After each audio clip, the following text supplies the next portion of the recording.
শুভ সকাল। আজকের আমাদের এই অনুষ্ঠান যাদের অংশগ্রহণের মাধ্যমে সাফল্য লাভ করবে, এক্ষেত্রে আমাদের দুটি সেশন রয়েছে। আমরা প্রথম সেশনে অর্থাৎ 11টার সময় অনুষ্ঠিত যে সেশন, সেখানে আমরা আমন্ত্রণ জানিয়েছি Saint Euphrasia's girls school and college এবং আগলা চৌকিঘাটা জনমঙ্গল উচ্চ বিদ্যালয়। আমি প্রথমে জানতে চাইবো আপনারা এসে উপস্থিত হয়েছেন কিনা। শিক্ষার্থী যারা এসেছো তোমরা একটু হাত উঠিয়ে জবাব দেবে। প্রথম হলো Saint Euphrasia's girls school and college, thank you. অতঃপর আগলা চৌকিঘাটা জনমঙ্গল উচ্চ বিদ্যালয়, থ্যাংক ইউ। তো যে সকল শিক্ষকবৃন্দ অনুগ্রহ করে এসেছেন আপনারা সামনের সারিতে বসবেন। অনুগ্রহ করে সামনের সারিতে এসে বসবেন। আপনাদের জন্য সামনের সারিতে রাখা হয়েছে, আপনারা সামনের সারিতে এসে বসুন।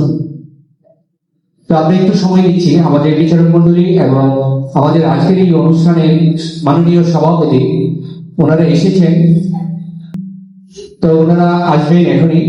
তো তার পূর্বে আমি আজকের এই অনুষ্ঠানের যে সকল তার্কিক রয়েছে আমি তোমাদেরকে মঞ্চে ডেকে দিব, তোমরা মঞ্চে এসে উপস্থিত হবে। সরি, একটু সময় নিচ্ছি আমরা। তো প্রথমে মঞ্চে আসার আহ্বান করছি Saint Euphrasia's girls school and college থেকে যে সকল তার্কিক এসেছো, তোমরা পক্ষদলীয় তার্কিক, তোমরা আমার বাম পাশে নির্ধারিত আসনে এসে বসবে। তো প্রথমে আসবে তার্কিক এক জুহাইরিয়া হোসেন উর্শিয়া, অতঃপর অনুপমা মন্ডল এবং শর্মিষ্ঠা সরকার স্নেহা। তোমরা ক্রমে ক্রমে বসবে। প্রথমে মঞ্চের কাছে বসবে প্রথম বক্তা, অতঃপর দ্বিতীয় বক্তা এবং সর্বশেষ দলনেতা বসবে। ধন্যবাদ তোমাদের। এরপরে বিপক্ষ দলীয় যে সকল তার্কিক রয়েছে আমি তোমাদেরকে আহ্বান করবো মঞ্চে এসে আসন গ্রহণ করার জন্য। আগলা চৌকিঘাটা জনমঙ্গল উচ্চ বিদ্যালয়ের তার্কিক কাশিয়া, অতঃপর আনিকা আক্তার এবং পুষ্পিতা সাহা। তোমাদেরকে মঞ্চে আহ্বান করছি, তোমরা এসে তোমাদের নির্ধারিত স্থানে বসবে। তোমরা বিপক্ষ দলীয় তার্কিক আসো। ডায়াসের কাছে প্রথম তার্কিক বসবা, অতঃপর জীবনে লক্ষ্য নির্ধারণে এবং লক্ষ্যে পৌঁছতে বা পৌঁছাতে পরিবারের ভূমিকাই প্রধান। তো এ বিষয়ের পক্ষে অবস্থান করবে Saint Euphrasia's girls school and college এবং তাদেরকে ফেস করবে বিপক্ষ দলীয় তার্কিক হিসাবে আগলা চৌকিঘাটা জনমঙ্গল উচ্চ বিদ্যালয়।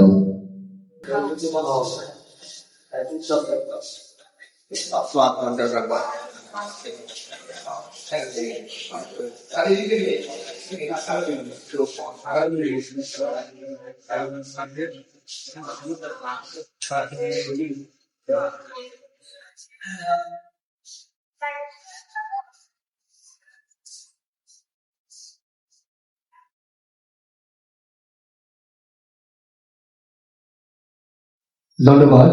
আজকে আমাদের এই অনুষ্ঠানে বিচারক মন্ডলী ইতিমধ্যে এসে আমাদের মঞ্চে উপস্থিত হয়েছে। যে সকল শিক্ষার্থী পিছনে বসছো সামনে ফাঁকা রেখে তোমরা সামনে ফাঁকা স্থান পূর্ণ করবে, সামনে চলে আসো। আমরা আমাদের মূল অনুষ্ঠানে ফিরে যাচ্ছি। সেই মূল অনুষ্ঠানে যাওয়ার পূর্বে বিচারকদের সাথে তার্কিকদের এবং দর্শকদের পরিচয় করিয়ে দিচ্ছি। প্রথমেই রয়েছেন বাবু মানবেন্দ্র দত্ত, প্রিন্সিপাল, অবসরপ্রাপ্ত, নবাবগঞ্জ কলেজ। সেই সাথে খ্যাতিমান ব্যক্তিত্ব, নবাবগঞ্জ উপজেলায়। অতঃপর রয়েছেন মতিউর রহমান, জনাব মতিউর রহমান স্যার, অবসরপ্রাপ্ত সিনিয়র শিক্ষক বাংলা, নবাবগঞ্জ সরকারি পাইলট উচ্চ বিদ্যালয় ও কলেজ। অতঃপর রয়েছেন বাবু অখিল চন্দ্র দাস, সিনিয়র অবসরপ্রাপ্ত বাংলা শিক্ষক, কলাকুমার কুকিলবাড়ি উচ্চ বিদ্যালয়। আর আজকে আমাদের এই অনুষ্ঠানে সভাপতিত্ব করবেন আমাদের এই অত্র বিদ্যালয়ের সুযোগ্য প্রধান শিক্ষক জনাব মোহাম্মদ শাহ আলম, প্রধান শিক্ষক কলাকুপা কুকলিপাড়ি উচ্চ বিদ্যালয়, এবং সভাপতি নবাবগঞ্জ উপজেলা শিক্ষক সমিতি। আমাদের এই অনুষ্ঠান আয়োজিত হয়েছে রেভিনিউ ক্লাব কলাকুপা কুকলিপাড়ি উচ্চ বিদ্যালয়ে তত্ত্বাবধানে, এবং আজকের এই অনুষ্ঠান স্পন্সর করেছে ডিএন এডুকেয়ার, একটি জাপানিজ ভাষা শিক্ষা প্রতিষ্ঠান যা নবাবগঞ্জের শহীদ মিনারের সামনে অবস্থিত, যেখানে ভাষা শিক্ষা দেওয়া হয়।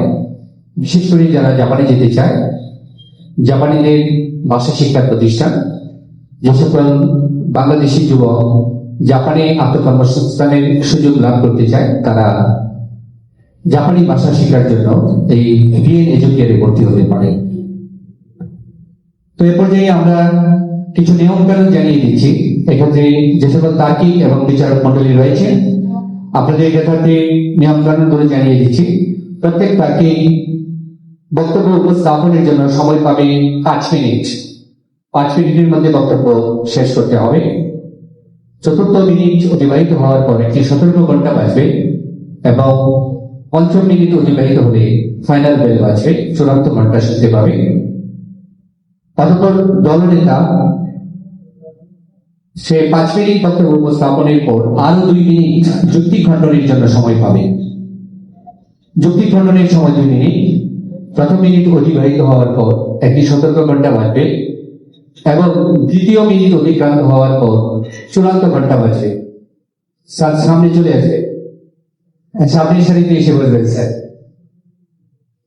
এরপর যে তার্কিকদের যে সকল বিষয়ের উপর নম্বর প্রদান করা হবে, আমি সে বিষয়গুলো জানিয়ে দিচ্ছি। তার্কিকদের বক্তব্য উপস্থাপনের উপর নম্বর রয়েছে 5, বাচন ভঙ্গির উপর 5, সংজ্ঞায়নে থাকবে 5, তত্ত্ব ও উপাত্ত বিশ্লেষণে 5, যুক্তি প্রয়োগে থাকবে 5 এবং যুক্তি খণ্ডনে নম্বর 5, মোট নম্বর 30। বিচারক মন্ডলী তোমাদের এই 6টি বিষয়ের উপর গুরুত্ব দিবে, কাজে তোমাদের এই 6টি বিষয়ে সজাগ দৃষ্টি রাখতে হবে, সতর্ক থাকতে হবে, যত্নবান হতে হবে। তো আমরা আমাদের মূল অনুষ্ঠানে ফিরে যাচ্ছি। তো প্রথমে মঞ্চে আহ্বান করব পক্ষদলীয় প্রথম তার্কিক সেন্ট ইউফ্রেজিস স্কুল এন্ড কলেজের শিক্ষার্থী, প্রথম তার্কিক জুহাইরিয়া হোসেন উর্শিয়া। তোমাকে তোমার বক্তব্য উপস্থাপনে আহ্বান করছি। জুহাইরিয়া হোসেন উর্শিয়া। জুহাইরিয়া হোসেন উর্শিয়া। পথ ছিল কঠিন, তবু থামিনি আর। পাশে ছিল আমার প্রিয় পরিবার। আজকের এই সাফল্য যতটুকু আমার, তার চেয়েও বেশি প্রাপ্য আমার পরিবার। ধন্যবাদ মাননীয় মডারেটর, আমাকে আজকে কিছু বলার সুযোগ করে দেওয়ার জন্য। এখানে উপস্থিত মাননীয় মডারেটর, শ্রদ্ধেয় বিচারক মন্ডলী, বিজ্ঞ কর্তৃপক্ষ এবং উপস্থিত সকলকে জানাই আমার পক্ষ থেকে আন্তরিক প্রীতি ও শুভেচ্ছা। আজকে আমাদের বিতর্কের বিষয় নির্ধারিত হয়েছে জীবনের লক্ষ্য নির্ধারণে ও পৌঁছাতে পরিবারের ভূমিকায় প্রধান। অত্যন্ত যুক্তিযুক্ত কারণে আমি আমার দল এর পক্ষে অবস্থান করছি। দলের প্রথম বক্তা হওয়ায় প্রথমে বিষয়টি সংজ্ঞান করছি। বিষয়টির প্রতি সুস্পষ্ট ধারণা পাওয়ার জন্য প্রথমে আমাদের জানতে হবে লক্ষ্য কি, লক্ষ্য নির্ধারণ বা পৌঁছানো বলতে কি বোঝায়, পরিবার কি এবং প্রধান ভূমিকা বলতে কি বোঝায়। সাধারণত লক্ষ্য বলতে বোঝায় ভবিষ্যতে কোনো কিছু অর্জন বা লাভ করার জন্য যে নির্দিষ্ট ইচ্ছা ও উদ্দেশ্য মনে স্থির করা হয়। লক্ষ্য নির্ধারণ হচ্ছে জীবনে কি করতে চাই, কখন করতে চাই এবং কিভাবে করতে চাই তা নির্ধারণ করা। অপরদিকে নির্দিষ্ট পরিকল্পনা অনুযায়ী কাঙ্ক্ষিত বিষয়ে সাফল্য অর্জন করাই হচ্ছে লক্ষ্যে পৌঁছানো। এবার আসি পরিবার শব্দটির কথায়। ভালোবাসা ও আত্মীয়তার বন্ধনে আবদ্ধ মানুষের সমষ্টিকে পরিবার বলা হয়।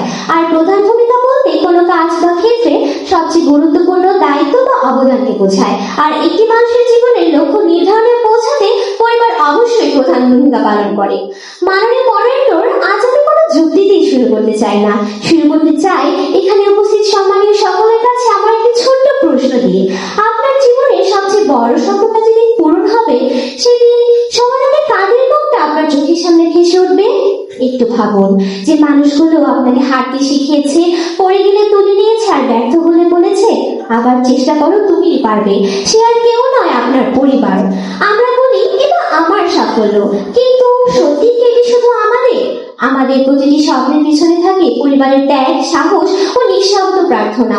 একদিন আমরা লক্ষ্যে পৌঁছে মঞ্চে দাঁড়াবো, সবার হাততালি দিবে, কিন্তু সে ভিড়ের মাঝে একজন মা তার চোখের পানি লুকিয়ে হাসবেন, একজন বাবা নিঃশব্দে গর্বিত হবেন, কারণ তখন তারা ভাববেন আজকে শুধু আমাদের সন্তান সফল হয়নি, সফল হয়েছে আমাদের ত্যাগও। তাই মাননীয় মডারেটর, লক্ষ্য হয়তো আমরা নির্ধারণ করি, কিন্তু সেই লক্ষ্য বাস্তবে পরিণত হয় শুধুমাত্র পরিবার দ্বারা। তবে এখানে পরিবার ছাড়াও শিক্ষক, সমাজ এবং বন্ধু বান্ধবের আংশিক প্রভাব থাকতে পারে, তবু আমরা বলছি প্রধান ভূমিকাটা অবশ্যই পরিবার পালন করে। আচ্ছা বিজ্ঞাপন পক্ষ, আজ আপনার পরিবার যদি আপনাকে আর্থিক ও মানসিকভাবে সহযোগিতা না করতো, তাহলে কি আপনি শুধুমাত্র আপনার ইচ্ছা বা অন্য কিছুর দ্বারা আজ আপনার জীবনের লক্ষ্যে পৌঁছাতে এতদূর পর্যন্ত এগিয়ে আসতে পারতেন? আশা করি এর উত্তর দিয়ে যাবেন। মাননীয় মডারেটর, এখন যদি আমরা বাংলাদেশের বর্তমান প্রেক্ষাপটের দিকে তাকাই, তাহলে দেখবো দেশের মোট জনসংখ্যার 20% দারিদ্র্য সীমার নিচে অবস্থান করছে। ফলে গ্রাম ও শহরে গড়ে উঠছে বিভিন্ন বস্তি, এবং সেখানে আমরা দেখবো 10 থেকে 16 বছরের শিশুরা ভারী ভারী কাজে নিযুক্ত। আজ পরিবারের সহযোগিতা না থাকায় এই ছোট ছোট শিশুগুলো নিজেদের ইচ্ছা থাকা সত্ত্বেও নিজেদের স্বপ্নকে বিসর্জন দিয়ে অর্থ উপার্জনের পথ সন্ধান করছে। আজ যদি শিশুগুলো পরিবারের সাহায্য পেত, তাহলে হয়তো আজ তারা আমাদের মতন স্কুলে আসতো, আমাদের মতন সফলতার পথ সন্ধান করত। কিন্তু হায়, আজ তাদের রাত কাটাতে হচ্ছে বিভিন্ন ফুটপাতে আর দুমুঠো ভাতের আশায়। মাননীয় মডারেটর, একটি শিশুর জীবন অধিকাংশ নির্ভর করে তার পরিবারের উপর। তার পরিবার যদি শান্তিপূর্ণ সহযোগী হয়, তাহলে তার লক্ষ্য অর্জনের পথ হয়ে ওঠে আরো সহজ। এর একটি বড় উদাহরণ হলো নারী জাগরণের অগ্রদূত বেগম রোকেয়া। তিনি কিন্তু শুধুমাত্র তার পরিবার দ্বারাই নিজ জীবন সহ হাজারো নারীর জীবন আলোকিত করেছেন। আজ হয়তো বিজ্ঞপতি পক্ষ বলবেন লক্ষ্য নির্ধারণে পৌঁছাতে পরিবার প্রধান ভূমিকা পালন করে না, বরং একজন মানুষের ইচ্ছেটাই সবচেয়ে বড়। ইচ্ছে থাকলে মানুষ সব করতে পারে। কথাটা সুন্দর, কিন্তু মাননীয় মডারেটর, এই যুক্তি অনুযায়ী তাহলে তো কোনো আর বই লাগতো না, শিক্ষক লাগতো না, এবং সবচেয়ে বড় পরিবারের সহযোগিতা আর সমর্থন লাগতো না। শুধু চোখ বন্ধ করে একবার নিজের লক্ষ্যটা মনে মনে ভাবলেই হলো। ধরুন কেউ একজন লক্ষ্য নির্ধারণ করলো, আমি ডাক্তার হব, কিন্তু তারপর কি সঙ্গে সঙ্গে আলাদিনের চেরাগ থেকে জিন বের হয়ে বলবে এ না তোমার পড়াশোনার খরচ, বই খাতা, সুযোগ সুবিধা এবং সবচেয়ে গুরুত্বপূর্ণ পরিবারের পূর্ণ সমর্থন, এবার যাও যাও তোমার লক্ষ্য অর্জন করো? ইচ্ছা শক্তি যুক্তি অনুযায়ী কিন্তু তাই মনে হবে। কিন্তু মাননীয় মডারেটর, আমার প্রিয় প্রতিপক্ষ, বাস্তব জীবন কোন রূপকথার গল্প নয়। বাস্তবে একজন শিক্ষার্থীর লক্ষ্য পূরণ করতে লাগে অর্থ, সুযোগ এবং সবচেয়ে প্রধান পরিবারের সহযোগিতা। তাই শুধু ইচ্ছে থাকলে হবে না, দরকার পরিবারের সমর্থন এবং উৎসাহ। তাই শেষমেশ বলতে চাই, শিকড় মাটির নিচে থাকে বলে কিন্তু গাছ আকাশ ছুঁতে পারে। ঠিক তেমনি মানুষের জীবনের লক্ষ্য নির্ধারণ পৌঁছাতে পরিবারের প্রধান ভূমিকা পালন করে। ধন্যবাদ মাননীয় মডারেটর, ধন্যবাদ স্যার। ধন্যবাদ বুয়েলিয়া হোসেন উর্শিয়াকে, পক্ষদলীয় প্রথম তাকিব, সেন্ট ইউফ্রেসিস স্কুল এন্ড কলেজ। এ পর্যায়ে বিপক্ষ দলীয় প্রথম তাকিব, আগলা চৌকিঘাটা জনমঙ্গল উচ্চ বিদ্যালয়ের শিক্ষার্থী পুষ্পিতা সাহাকে তার বক্তব্য উপস্থাপনে আহ্বান জানাচ্ছি। বিজ্ঞ বিচারক মণ্ডলী এবং অন্যান্য অতিথিবৃন্দ, সবাইকে জানাই আন্তরিক শুভেচ্ছা এবং অভিনন্দন। ধন্যবাদ মাননীয় মডারেটর, আমাকে আমার মূল্যবান বক্তব্য প্রদানের সুযোগ করে দেওয়ার জন্য। আজকের বিতর্কের বিষয় নির্ধারণ করা হয়েছে জীবনের লক্ষ্য নির্ধারণে এবং লক্ষ্য পৌঁছাতে পরিবারের ভূমিকার প্রধান। সঙ্গত কারণে আমি এর বিপক্ষে অবস্থান করছি। প্রথমে আসি, জীবনের লক্ষ্য নির্ধারণ বলতে আমরা কি বুঝি? জীবনের লক্ষ্য নির্ধারণ বলতে আমরা বুঝি সেই উদ্দেশ্য বা লক্ষ্য যা আমাদের নির্দিষ্ট পেশা বাছাই করতে সাহায্য করে। লক্ষ্য নির্ধারণ করতে গেলে শুধুমাত্র পরিবারের ভূমিকা থাকলেই লক্ষ্য নির্ধারণ করা সম্ভব নয়, আরো অনেক বিষয় বিবেচনা করা প্রয়োজন। অনেক বিষয় রয়েছে যেগুলো পরিবারের চেয়ে অনেক বেশি গুরুত্বপূর্ণ এবং একমাত্র বিবেচ্য বিষয়। ফলে জীবনের লক্ষ্য নির্ধারণে এবং লক্ষ্যে পৌঁছাতে পরিবারের ভূমিকা একমাত্র বিবেচ্য বিষয় হতে পারে না মাননীয় মডারেটর। তাই আজ আমি আমার মূল্যবান বক্তব্যের মাধ্যমে এটি প্রমাণ করে দিতে চাই যে জীবনের লক্ষ্য নির্ধারণে এবং লক্ষ্যে পৌঁছাতে পরিবারের ভূমিকার প্রধান কথাটি গ্রহণযোগ্য নয়। মাননীয় মডারেটর, জীবনে লক্ষ্য নির্ধারণে এবং সফলতা অর্জনের ক্ষেত্রে পরিবারের ভূমিকা একমাত্র বিবেচ্য বিষয় নয়। মাননীয় মডারেটর, আমার প্রতিপক্ষ দলের প্রথম বক্তা বলে গেলেন যে জীবনের লক্ষ্যতা অর্জনের ক্ষেত্রে পরিবার যদি অর্থ বা টাকা দিয়ে বা মানসিকভাবে সহায়তা না করে, পৌঁছাবো। মাননীয় মডারেটর, অর্থ দিয়ে কিন্তু সব হয় না। যদি নিজেদের আগ্রহ, ইচ্ছা এবং আত্মবিশ্বাস না থাকে তাহলে পরিবার কিভাবে নিজেদের আগ্রহ ছাড়া আমাদের অর্থ দিয়ে সাহায্য করতে পারে? মাননীয় মডারেটর, প্রতিভা এবং একটি মানুষের যদি প্রতিভা এবং আগ্রহ না থাকে তাহলে কিভাবে তার নির্দিষ্ট লক্ষ্যে পৌঁছাবে? মাননীয় মডারেটর, পরিবার অনেক সময় সন্তানের মানসিকতা না বুঝে নিজেদের অপূর্ণ স্বপ্ন সন্তানের উপর চাপিয়ে দেয় এবং তাকে বলে যে তোমাকে অবশ্যই ডাক্তার বা ইঞ্জিনিয়ার হতে হবে। কিন্তু সেক্ষেত্রে যদি শিশুটি বিজ্ঞান বিষয়ে কোনো আগ্রহ না থাকে তাহলে কি সে পারবে নিজেদের ইচ্ছা এবং আগ্রহ ছাড়া পরিবারের নির্দিষ্ট লক্ষ্যে পৌঁছাতে?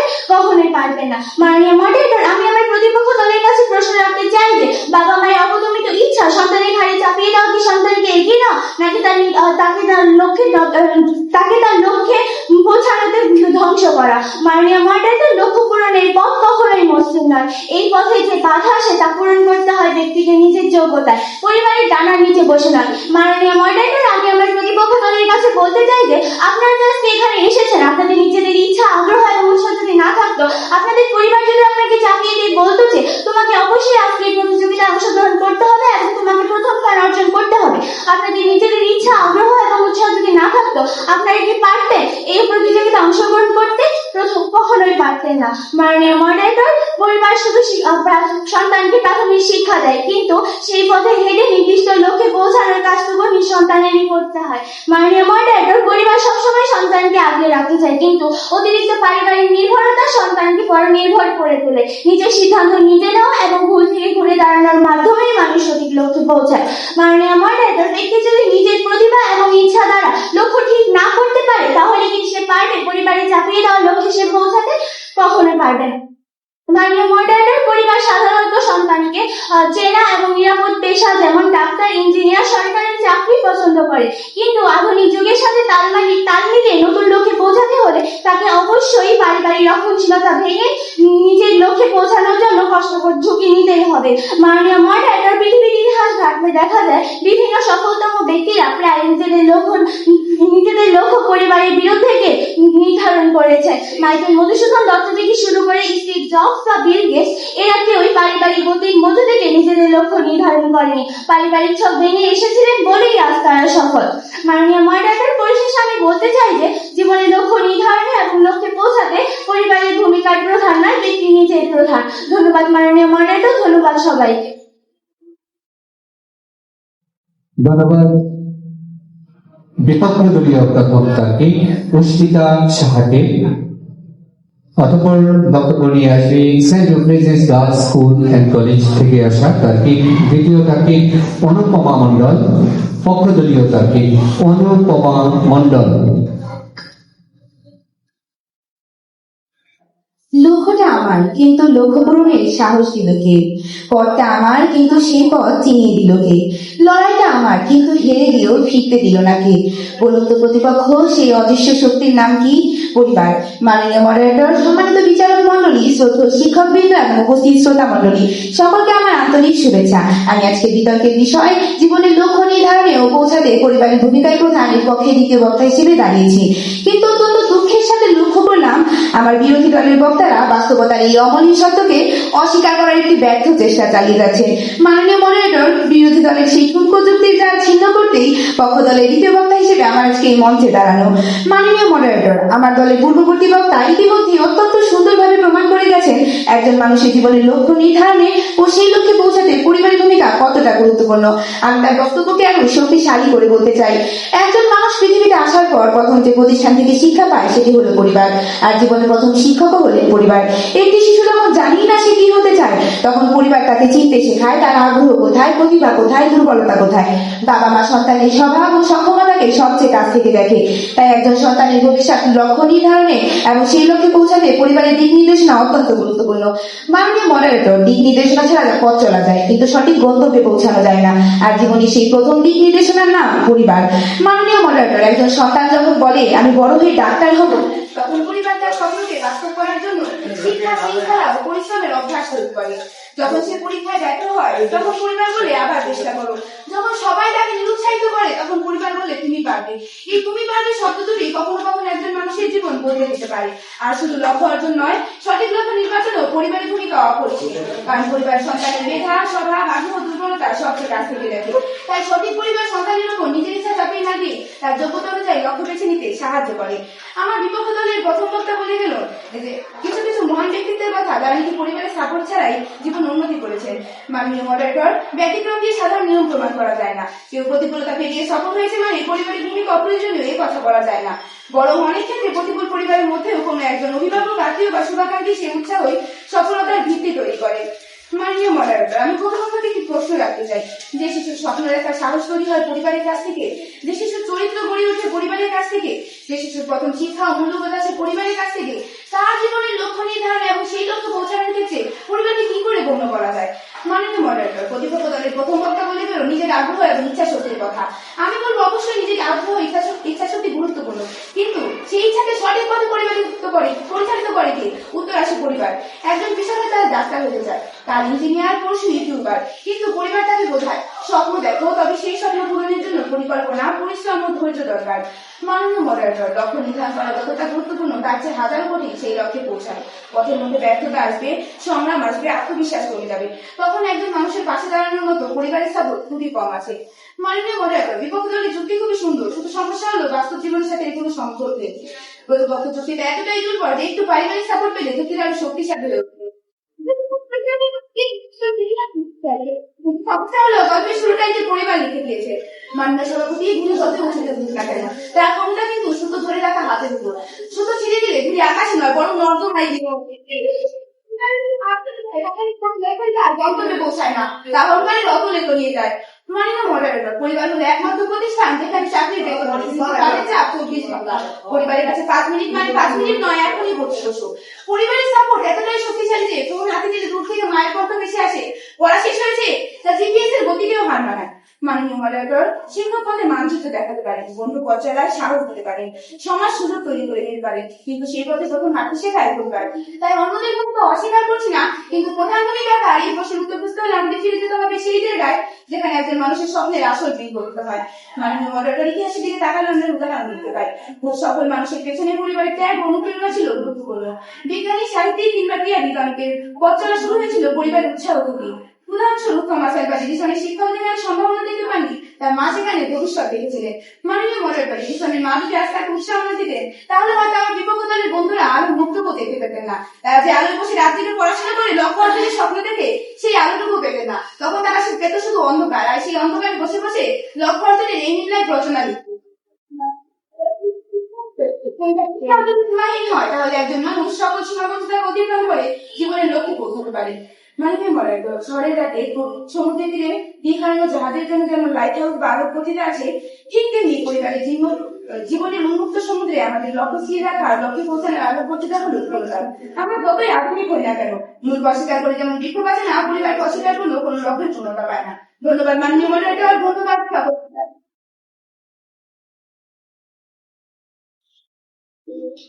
ধন্যবাদ অনুপম মন্ডল অপ্রয়োজনীয় দ্বিতীয় কাকি। শরীর ইন্টারাপশন আমাদের বৈদ্যুতিক গোলযোগের কারণে আমাদেরকে কিছুটা ডিস্টারবেন্সের মধ্যে পড়তে হয়েছে। তো এরপর যে আমরা দেখে নিচ্ছি বিপক্ষ দলীয় দ্বিতীয় দলটি আনিকা আক্তারকে। আনিকা আক্তার বাংলা চৌকিঘাটা জনমঙ্গল উচ্চ বিদ্যালয়ের শিক্ষার্থী। সবাইকে জানাই আসসালামু আলাইকুম।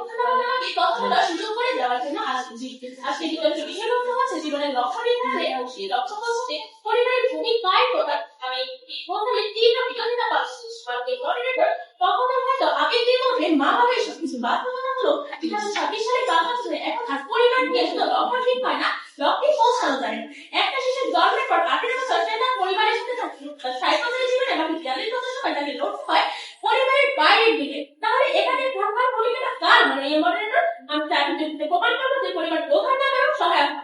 এক, লক্ষ্য নির্ধারণে এখন আর পরিবার নয়, তখন কি ও সমাজ। বাংলাদেশ পরিসংখ্যান জানিত 24 তথ্য বলছে ইন্টারনেট ব্যবহারকারীর সংখ্যা 13 কোটিরও বেশি। ইউরোপ কেন্দ্র থেকে আশ্রমে ছেলেমেয়েরা নিজেরা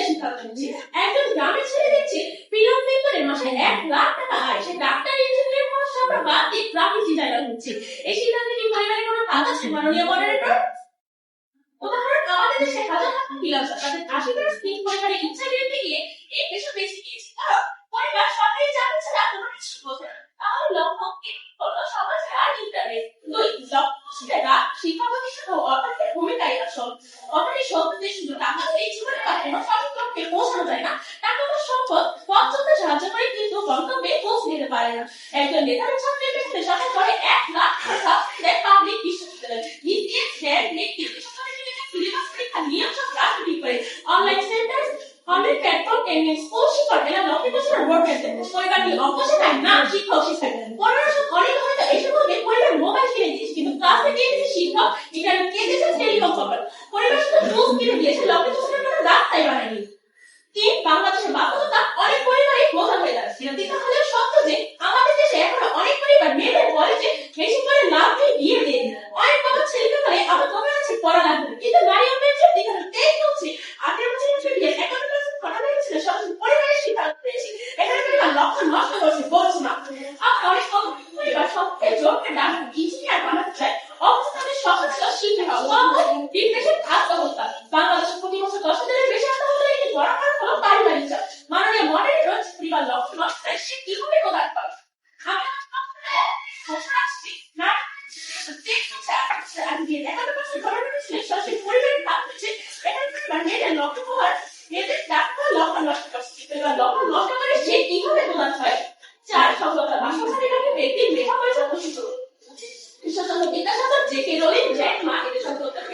ব্যক্তিগত সংগ্রাম রাজনীতি বৈশ্বিক ব্যাখ্যা রয়েছে। আমাদের গার্মেন্টস সেক্টর 40টা শ্রমিকের বেশিরভাগই গ্রাম থেকে আসবে তাদের পরিবারকে তারা বাইরে থাকে কিন্তু কারখানা অর্থনীতি সরকার নিয়ে তাদের লক্ষ্য বদলে দিয়েছে। আন্তর্জাতিক অর্থনীতির মেরুদণ্ড অর্থাৎ শুধু করে পরিশ্রম না উঠলে পরিবারের 10 লাখ টাকা কোনো কাজে আসবে না।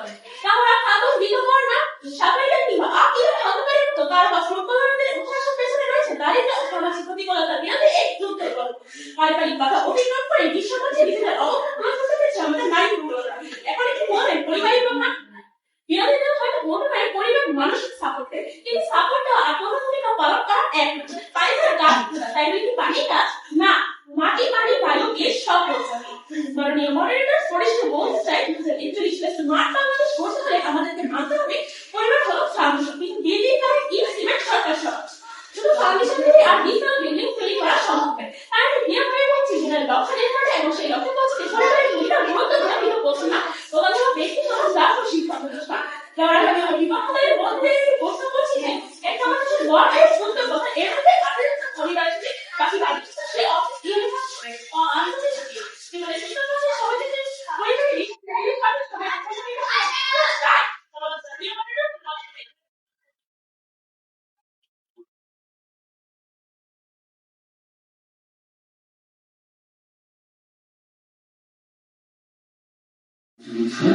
আমাদের আজকের যে বিষয়গুলো যেমন লক্ষ্য নির্ধারণে সরকার সাথে পরিবারের ভূমিকা করা আর বিষয়বস্তু তাকে আজকে তাৎপর্যীয় ধরনের সেট স্কুলের সব শ্রেষ্ঠতা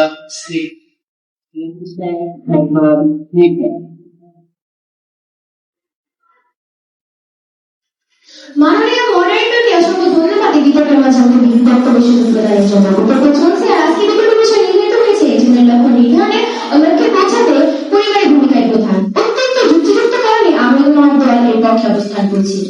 বিজ্ঞ প্রতিপক্ষদের বক্তব্য শুনে তোমার মনে হলো তাদের যুক্তিগুলোকে প্রমাণ করতে একটু বেশি মানসিক চাপ নিয়ে ফেলেছে যার জন্য তারা সঠিক অনুসন্ধান না করে নিজেদের দলীয় অবস্থানকে সম্পূর্ণ দুর্বল প্রমাণিত করেছেন। দৃষ্টি আকর্ষণ করছি।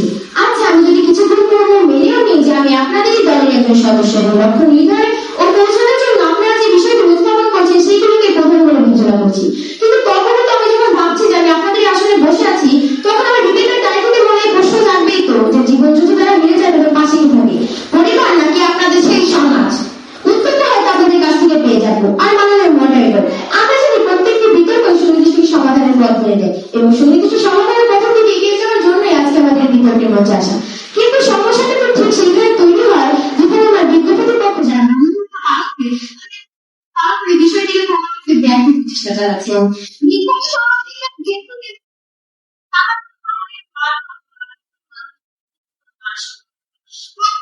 পাঠ্যপুস্তক বইটি বর্ণনা করা আছে, যেখানে জাতীয় শিক্ষা বোর্ড ও পাঠ্যপুস্তক ভর্তি বইয়ে লেখা আছে সামাজিক ব্যক্তির মূল্যবোধ এবং লক্ষ্য নির্ধারণে গুরুত্বপূর্ণ ভূমিকা পালন করে। সেখানে আপনারা কিভাবে জোর বলতে পারেন যে সামাজিকীকরণে এবং লক্ষ্য নির্ধারণে পরিবার ভূমিকা পালন করে না? আপনারা কিভাবে এটি স্বীকার করতে দ্বিধাবোধ করেছেন যে জীবনের লক্ষ্য নির্ধারণে অভ্যসিত পরিবারের ভূমিকা প্রধান? বিপক্ষ দলের মহিলা বলে গেলেন, পরিবার আমাকে জন্ম দিয়েছে ঠিকই, কিন্তু জীবনের লক্ষ্য নির্ধারিত ব্যক্তি নিজেই প্রধান ভূমিকা পালন করে। আপনাদের উদ্দেশ্যে বলছি, একবার ভাবুন তো, আপনি যখন জীবনের প্রথম ধাপের লক্ষ্য নির্ধারণ করেছিলেন এবং লক্ষ্যে পৌঁছাতে গিয়ে বারবার পড়ে যাচ্ছেন, তখন কে আপনাকে সেই লক্ষ্যে পৌঁছাতে সাহায্য করেছে? পরিবার নাকি সমাজ? লক্ষ্য নির্ধারণ করেছিলেন, তখন কথা বলতে এবং সেই লক্ষ্যে পৌঁছাতে কে সাহায্য করেছিল? পরিবার নাকি সমাজ? যখন বিদ্যালয়ে বসে আপনি এই বিদ্যালয়ে বসানো লিখছেন, সেই বিদ্যালয়ে আপনাকে কে ভর্তি করে দিয়েছিল? সমাজ নাকি পরিবার? আশা করি উত্তরটা দিয়ে যাবে। আমাদের সঙ্গে সমাজের সঙ্গে আপনাদের স্বীকার করতে বাধ্য হবেন যে জীবনের লক্ষ্য নির্ধারণে ও পৌঁছাতে পরিবারই প্রধান।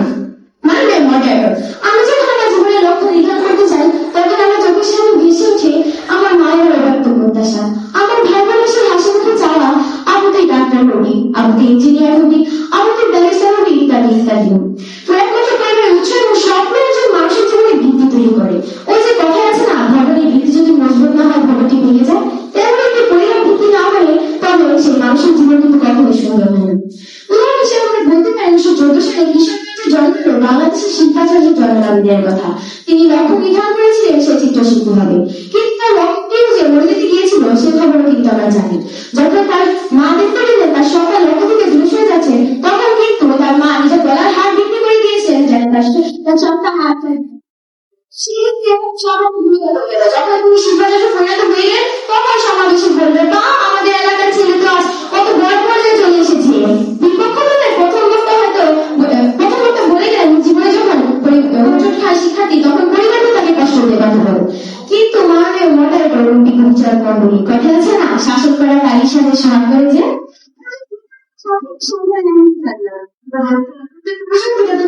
সময় থাকে না। স্বপ্নের একজন বাবা, তিনি অধিকাংশ সময় ব্যয় করে অর্থ উপার্জনের জন্য, যারা তার সরকার মধ্যে একটু মাত্র হাসি ফোটাতে পারেন। বিপক্ষ দলের বন্ধুরা বলে গেলেন যে, এবং তারা মাছের পরিবার গুরুত্বপূর্ণ ভূমিকা পালন করে, প্রধান ভূমিকা পালন করে না। এখানে তো প্রধান ভূমিকা উল্লেখ করা আছে, ধরে আপনার কোনটাকে প্রধান ভূমিকা পালন করতে বলছেন, সমাজকে নাকি দেখো পালন করবো? আমরা সকলে জানি একটি বৃক্ষের কিন্তু অনেক বড় মূল থাকেন, যেমন সঞ্চয় দুচ্ছেদ শাসন ইত্যাদি, কিন্তু সেখানে অনেকগুলো মূলের মধ্যে একটি মূল কিন্তু সবচেয়ে গুরুত্বপূর্ণ ভূমিকা পালন করে, যেটির নাম হচ্ছে প্রধান মূল। যেমন ধরুন একটা আজকের উদাহরণের কথাই দিই, আমরা যে বিদ্যালয়ে সেই বিতর্কটি করছি, এই বিতর্কের মঞ্চে বিতর্কটি সাজানোর জন্য কিন্তু এই বিদ্যালয়ে অনেক শিক্ষকের গুরুত্বপূর্ণ ভূমিকা পালন করছে। কিন্তু সবচেয়ে প্রধান ভূমিকা পালন করেছে আমাদের এই বিদ্যালয়ের প্রধান শিক্ষক জনাব শাহ আলম স্যার। তেমন পরিবারের হচ্ছে সেই ক্ষেত্র যা না থাকলে লক্ষ্য নির্ধারণ করে তাতে পৌঁছানো যায় না। বিপক্ষ দলের দ্বিতীয় বক্তা বলে গেলেন যে একজন শিশুকে, একজন নারীকে পরিবার থেকে বিদায় দেওয়া হয়, সেই ক্ষেত্রে আপনারা তো আমাদের পক্ষে কথা বলে ফেললেন। পরিবার যদি তাকে লক্ষ্য নির্ধারণে যদি তাকে সাহায্য করতো, তাহলে কিন্তু সে অবশ্যই তার লক্ষ্য বুঝতে পারত।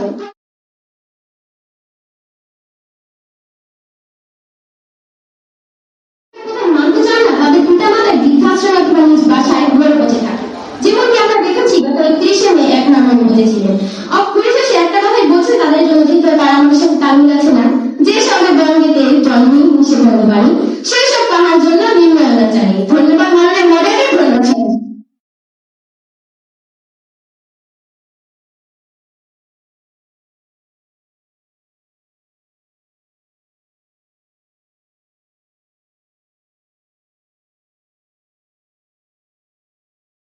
শিক্ষার্থী রাষ্ট্রীয় বক্তব্য উপস্থাপনে করছি। ধন্যবাদ মাননীয় মডারেটর, ধন্যবাদ সবাইকে আমাকে আজকের এই বিতর্কের মঞ্চে কিছু বলার সুযোগ প্রদানের জন্য। জীবনের লক্ষ্য নির্ধারণে ও লক্ষ্যে পৌঁছাতে পরিবারের ভূমিকায় প্রধান। যুক্তিসঙ্গত কারণে আমি এবং আমার দল বিষয়টির বিপক্ষে অবস্থান করছি। আমি বিভিন্ন যুক্তি দিয়ে প্রমাণ করে যাব যে জীবনের লক্ষ্য নির্ধারণে ও লক্ষ্যে পৌঁছাতে পরিবারের ভূমিকায় প্রধান নয়। একজন দলনেতা হিসেবে আমি দৃঢ়ভাবে মনে করি জীবনের লক্ষ্য নির্ধারণ ও লক্ষ্যে পৌঁছাতে পরিবারের চেয়ে একজন মানুষের আগ্রহ এবং আত্মবিশ্বাসী মুখ্য ভূমিকা পালন করে। একজন মানুষের স্বপ্ন, ইচ্ছা এবং তা অর্জনের সংগ্রাম একান্তই তার নিজস্ব। এখানে পরিবার মূল চালিকা শক্তির নয়, বরং সহায়ক মাত্র। মাননীয় প্রতিপক্ষ, ভালো করে শুনবেন, সহায়ক মাত্র। আপনারা যেভাবে বিতর্কগুলো উপস্থাপন করেছেন, আমরা তাতে বুঝেছি যে আপনারা বলেছেন আমরা পরিবারকে অস্বীকার করছি। আমরা মোটেও পরিবারকে অস্বীকার করছি না, আমরা বলছি পরিবার সহায়ক ভূমিকা পালন করে, প্রধান নয়। মাননীয় মডারেটর, পরিবার অনেক সময় গাইডেন্সের নামে নিজস্ব ইচ্ছা চাপিয়ে দিয়ে ব্যক্তির আসল সম্ভাবনাকে বাধাগ্রস্ত করে। স্বতন্ত্র সত্তার বিকাশ, প্রতিটি মানুষের মনুষ্যত্ব ও প্রতিভা আলাদা। বিভিন্ন সংবাদ ও মনস্তাত্ত্বিক প্রতিবেদনে উঠে এসেছে যে অভিভাবকরা অনেক সময় নিজেদের অপূর্ণ স্বপ্ন সন্তানের উপর চাপিয়ে দেয়। স্বাধীনতার অভাব, পরিবারের অতি নিয়ন্ত্রণ বা প্রথাগত ধারণা তরুণদের স্বকীয় লক্ষ্য ঠিক করতে বাধা দেয়, ফলে নিজের ভালো লাগা ও আগ্রহ হারিয়ে যায়। স্বনির্ভরতার জয় জয়কার, অনেক সফল মানুষের জীবন কাহিনী প্রমাণ করে যে প্রতিকূল পারিবারিক পরিবেশ যা বা সমর্থন ছাড়াও কেবল নিজস্ব জেদ ও পরিশ্রমে অনেকে সফলতার উচ্চ শিখরে পৌঁছেছেন। উদাহরণ হিসেবে বলা যায় আমাদের জাতীয় কবি কাজী নজরুল ইসলামের কথা। পারিবারিক সহায়তা ও দিক নির্দেশনার অভাব সত্ত্বেও তিনি নিজের মেধা ও লড়াইয়ের জোরে মহিমান্বিত হন। পিতার অকাল মৃত্যুতে তিনি বড় কোনো পারিবারিক দিক নির্দেশনা বা অভিভাবকত্ব পাননি। অর্থনৈতিক সংকট, পরিবারের চরম দারিদ্র তাকে কোনো নিরাপদ ক্যারিয়ার বা প্রাতিষ্ঠানিক উচ্চশিক্ষার সুযোগ দিতে পারেনি। তাই উপার্জনের জন্য তাকে কাজ করতে হয়েছে রুটির দোকানে। রুটির দোকানের বালক থেকে স্বাধীন সাহিত্যিক ও বিদ্রোহী কবি হিসাবে আত্মপ্রকাশ, পুরোটাই তার নিজস্ব একক সংগ্রামের ফল, পারিবারিক সিঁড়ি বেয়ে নয়। মাননীয় মডারেটর, সংবাদ ও প্রতিবেদনের বিভিন্ন তথ্য বিশ্লেষণ করলে দেখা যায় পরিবার একটি সহায়তাকারী পরিবেশ হতে পারে, কিন্তু মাননীয় মডারেটর তাকে জীবনের লক্ষ্য নির্ধারণ ও বাস্তবায়নের প্রধান বা একমাত্র শর্ত মনে করা সম্পূর্ণ ভুল। দিন শেষে ব্যক্তি নিজস্ব ইচ্ছাশক্তি এবং কর্মতৎপরতায় তাকে তার নিজস্ব গন্তব্যে নিয়ে যায়। যখন ছাত্র অস্তিত্ববাদী দার্শনিকের মতে অস্তিত্ব সারবস্তুর পূর্বে আসে এবং মানুষ তার নিজের কাজের জন্য সম্পূর্ণ দায়ী এবং স্বাধীন, পরিবার বা সমাজ তৈরি করে দেওয়া লক্ষ্য গ্রহণ করা মানে নিজের স্বাধীনতা বিসর্জন দেওয়া। এছাড়াও ফ্রিডরিখ নিটশে ব্যক্তিগত ইচ্ছাশক্তি এবং প্রথাগত সামাজিক পারিবারিক মূল্যবোধের বিরুদ্ধে গিয়ে নিজের নৈতিকতা ও লক্ষ্য নিজে তৈরি করার উপর জোর দিয়েছেন। মাননীয় মডারেটর এবং বিচারক মণ্ডলী, আমার প্রতিপক্ষ বন্ধুরা বারবার পরিবারকে জীবনের লক্ষ্য নির্ধারণ ও লক্ষ্য অর্জনের প্রধান স্তম্ভ হিসাবে জাহির করার চেষ্টা করছেন। আমি এবং আমার দলের সম্পূর্ণ দ্বিমত পোষণ করে বলতে চাই, পরিবার কেবল একটি পরিকাঠামো বা পরিবেশ দিতে পারে, কিন্তু স্বপ্ন দেখার সাহস এবং তা বাস্তবায়নের লড়াইটা সম্পূর্ণ ব্যক্তির নিজস্ব। পরিবার তাদের অপূর্ণ স্বপ্ন সন্তানের উপর চাপিয়ে দেয়, যার ফলে ব্যক্তি নিজস্ব লক্ষ্য বাধাগ্রস্ত হয়। আমার প্রতিপক্ষ দলের কাছে প্রশ্ন, যদি পরিবারের পছন্দই চূড়ান্ত হয়, তবে একজন তরুণ তার নিজের সুপ্ত প্রতিভা বা ভালো লাগার ক্ষেত্রটি বাদ দিয়ে অন্য পেশায় গিয়ে সফল না হলে তার দায় কে নেবে? উপসংহারে বলতে চাই, পরিবার হলো একটি গাছের গোড়ার মাটির মতো, যা গাছকে ধরে রাখে, কিন্তু গাছটি কতটা উঁচু তুলবে, তাতে ফুল ফুটবে নাকি ফল হবে, তা নির্ভর করে তার বীজ, সূর্যের আলো এবং আবহাওয়ার উপর। তাই পরিবারকে প্রধান দাবি করে আমার প্রতিপক্ষ দলের বন্ধুরা প্রকারান্তরে ব্যক্তির স্বাধীনতা এবং মেধার অবমাননা করছে। জীবনের লক্ষ্য নির্ধারণ ও লক্ষ্যে পৌঁছাতে ব্যক্তির আত্মবিশ্বাস এবং পারিপার্শ্বিক পরিবেশই প্রধান। আমার দলের প্রথম বক্তা এবং দ্বিতীয় বক্তা প্রতিপক্ষ দলের কাছে দুটো প্রশ্ন রেখে গিয়েছিল, তারা সেটির উত্তর দিতে ব্যর্থ হয়েছে। আশা করি পরের যুক্তি খণ্ডনে তার উত্তর দিয়ে যাবে। এই দাবি রেখে আমি আমার বক্তব্য শেষ করছি। ধন্যবাদ। ধন্যবাদ বিপক্ষ দলীয় শেষ তার্কিক কাশফিয়াকে। এ পর্যায়ে আমাদের প্রথম পর্ব শেষ হলো বক্তব্য প্রদান। আমরা দ্বিতীয় পর্বে চলে যাব। এক্ষেত্রে দ্বিতীয় পর্বে রয়েছে যুক্ত খণ্ডন পর্ব। এই পর্বে প্রত্যেক দলনেতা 2 মিনিট করে সময় পাবে। তোমাদের বরাদ্দ সময় 2 মিনিট। প্রথমে যুক্তি খণ্ডন করতে আসবে পক্ষদলীয় দলনেতা শর্মিষ্ঠা সরকার স্নিগ্ধা। প্রথম মিনিট অতিক্রম হওয়ার পর একটি সতর্ক ঘন্টা বাজবে এবং 2 মিনিট অতিক্রম হওয়ার পর ফাইনাল বেল বাজবে। সেই সময় বক্তব্য শেষ করতে হবে। মাননীয় মডারেটরকে অসংখ্য ধন্যবাদ আমাকে আবারও কিছু বলার সুযোগ করে দেওয়ার জন্য। শুরুতে আমি বিপক্ষ বক্তাদের ধন্যবাদ জানাতে চাই, কারণ তারা ইতিমধ্যে প্রমাণ করে গেছেন যে সুন্দর সুন্দর কথা বলে বিতর্কের মধ্যে শ্রোতাবিন্দুদের কাছে কথা বলার মাধুর্যতা বৃদ্ধি করা যায়, কিন্তু যুক্তি দ্বারা কখনোই প্রমাণ করা যায় না। বিপক্ষ দলের বন্ধুরা হয়তো মনোভাব এই যে আকাশে উড়িব, ডানা মেলিব, কিন্তু পাখি হইব না, দেখবো শুনিব সবই বুঝবো, কিন্তু স্বীকার করিব না। বিপক্ষদের বন্ধুরা যুক্তি দিয়ে বলে গেলেন যে জীবনের লক্ষ্য অর্জনে নাকি ইচ্ছা শক্তি গুরুত্বপূর্ণ ভূমিকা পালন করে। হ্যাঁ, মানলাম যে ইচ্ছা শক্তি গুরুত্বপূর্ণ ভূমিকা পালন করে। প্রথম ভূমিকা কোনটা পালন করে? আপনারা তো এটা একবার বলে গেলেন না যে প্রথম ভূমিকা কোনটা পালন করে। এটা তাহলে প্রমাণ করে যান আপনারা কোনটা প্রথম ভূমিকা পালন করে। প্রধান বলতে কিন্তু বোঝায় মূলে যে একজন থাকে। গুরুত্বপূর্ণ নিয়ে তো আমরা বিতর্ক করতে আসি না, আমরা তো এসেছি প্রথম ভূমিকা কারা পালন করে সেটা নিয়ে বিতর্ক করতে। বিপক্ষদের প্রথম বক্তা বলে গেলেন ইচ্ছার কথা, দ্বিতীয় বক্তা বলে গেলেন সমাজের কথা, তৃতীয় বক্তা আবারও বলে গেলেন সেই ইচ্ছার কথা। তারা দেখালেন কিছু ব্যতিক্রম ব্যক্তিত্ব, কিন্তু ব্যতিক্রমতা দিয়ে কিন্তু নিজের যুক্তি প্রমাণ করা যায় না। আমি পৃথিবীতে কোটি কোটি মানুষ দেখাতে পারবো যারা কিনা পরিবারের উদ্যোগে একমাত্র জীবনের লক্ষ্যে অর্জন করতে পেরেছিলেন। বিপক্ষদের বন্ধুরা যুক্তি দিয়ে গেলেন জীবনের লক্ষ্য অর্জনে নাকি পরিবার ছাড়াও সমাজ সহপাঠী বন্ধু বান্ধব গুরুত্বপূর্ণ ভূমিকা পালন করে। হ্যাঁ, তারা অবশ্যই গুরুত্বপূর্ণ ভূমিকা পালন করে, তবে তাদের ভূমিকা একটা দুধের মাছির মতো। কথায় আছে না, সুসময়ে বন্ধু বান্ধব অনেকেই হয়, অসময়ে হায় হায় কেউ কারো নয়। আমার তো মনে হয় বিপক্ষদের বক্তারা জীবনের লক্ষ্য নির্ধারণে ও লক্ষ্যে পৌঁছাতে পরিবারের ভূমিকা বিষয়টিকে রসগোল্লা বানিয়ে ফেলেছে। যেন আমি দোকানে গেলাম, রসগোল্লা কিনলাম, টক করে খেয়ে ফেললাম। আপনাকে রসগোল্লা কেনার টাকা কে দিয়েছিল? পরিমাণ নেই সবার, আশা করি উত্তরটা দিয়ে যাবে। আমার বিজ্ঞ প্রতিপক্ষদের কাছে একটা প্রশ্ন রাখতে চাই। আচ্ছা, আপনারা যেহেতু মানছেন যে পরিবার গুরুত্বপূর্ণ ভূমিকা পালন করে না, প্রধান ভূমিকা দয়া করে কোনটা প্রধান ভূমিকা পালন করে সেটা বলে যাবে। ইচ্ছা শক্তি, সমাজ এগুলো গুরুত্বপূর্ণ ভূমিকা পালন করে, কিন্তু প্রধান ভূমিকা বলে আপনারা কোনটাকে দাবি করছেন সেটা একটু দয়া করে বলে যাবে। পরিশেষে একটা কথাই বলতে চাই, জীবনের লক্ষ্য নির্ধারণে ও পৌঁছাতে পরিবার সবচেয়ে গুরুত্বপূর্ণ ভূমিকা পালন করে। ধন্যবাদ মাননীয় মডারেটর, ধন্যবাদ সকলকে।